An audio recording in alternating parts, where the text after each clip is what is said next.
La crèche, un des lieux où les tout-petits peuvent prendre le temps de grandir.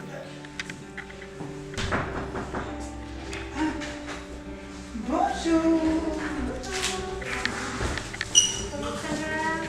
Comment ça va? Oui. Passez une bonne nuit. Ce moment de l'accueil permet aux puéricultrices d'être informées sur ce qu'il s'est passé à la maison et d'accompagner les vécus de séparation. Alors l'accueil c'est super important parce que ça rythme la journée de l'enfant. On fait le lien aussi avec la maison et le soir aussi on fait les retours, comme ça les parents peuvent faire aussi la transition entre la crèche et la maison. Mais en amont, avant que le bébé ne rejoigne son nouveau lieu d'accueil, la transition pour apprendre à se séparer de son parent pendant la journée a été soigneusement préparée. On regardera tout à l'heure un petit peu la familiarisation de la petite qui rentre la semaine prochaine. On vient à la crèche. Tu vas venir avec nous, Léa, hein? Viens voir. Je vais un peu sur le tapis avec Cynthia pour faire connaissance. Viens ma choupinette, maman reste avec toi. Le métier de péricultrice demande des qualités extraordinaires de connaissance d'abord du monde de la petite enfance, des qualités émotionnelles importantes, des qualités relationnelles aussi extrêmement fines et une capacité de travail en équipe. Les puéricultrices réfléchissent ensemble à la mise en œuvre du projet d'accueil. L'enfant est acteur, il a des compétences propres et son observation permet de comprendre le niveau de son évolution au sein du groupe. Un rôle très important qu'on a et dont les gens n'ont pas forcément conscience, c'est qu'on travaille vraiment en collaboration avec le parent. On a un objectif commun, c'est de faire grandir l'enfant, de faire en sorte qu'il ait confiance en lui, qu'il ait une bonne estime de lui-même. Et un enfant qui se sent bien dans ce qu'il est, dans ce qu'il vit, c'est un enfant qui va être ouvert pour de nouvelles expériences, pour de nouveaux apprentissages. Ça va l'aider pour devenir autonome et pour être prêt pour partir à l'école. Est-ce que les mains sont prêtes? Elles sont prêtes? Attention, c'est parti! Bonjour, bonjour, tous les matins avec tous les copains.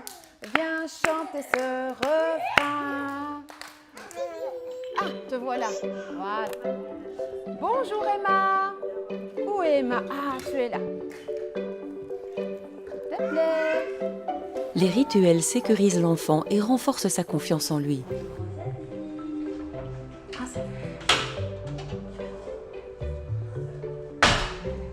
Et c'est parce qu'il est en confiance qu'il va apprendre à s'autonomiser. Ce qui est extraordinaire, c'est de voir l'enfant prendre son envol sous le regard bienveillant de la péricultrice.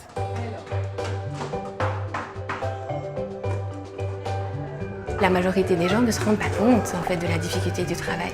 On doit faire preuve d'énormément de patience, on doit pouvoir être à l'écoute des enfants, on doit pouvoir faire preuve de créativité, leur proposer des activités d'éveil qui vont répondre à leurs besoins, à leurs envies de moment, et des activités dans lesquelles ils vont pouvoir prendre du plaisir.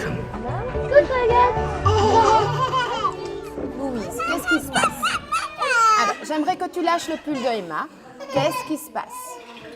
Regarde, tu es sur le fauteuil. Si tu te déplaces un tout petit peu, oui, ça te déplaît. Regarde, je te propose de faire un troc.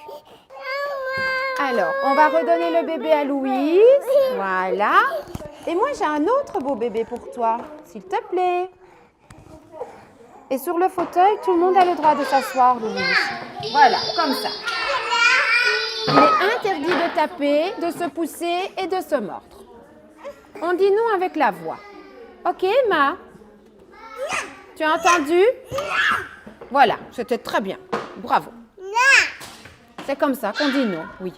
On est vraiment là pour favoriser l'autonomie et l'autonomie, elle va jusque-là.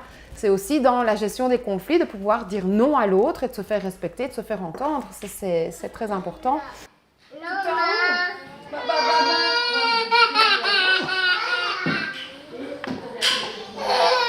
Oui, il t'a bousculé, il t'a pas laissé le temps de mettre ta tutte et ton doudou là.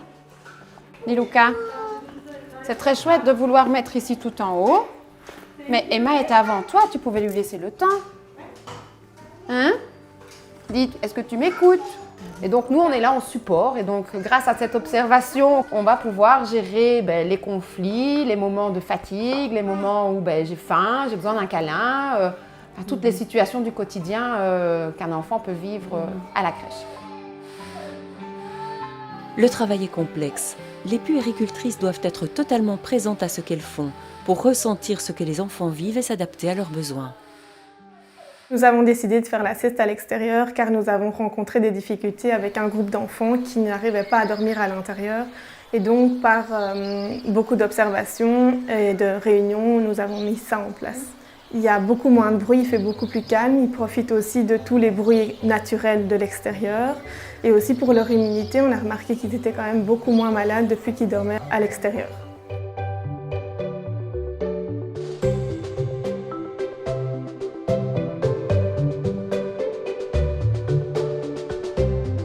Ma plus grande joie dans ce métier, c'est toutes les premières fois des enfants qui partagent avec nous, qu'on partage après avec les parents.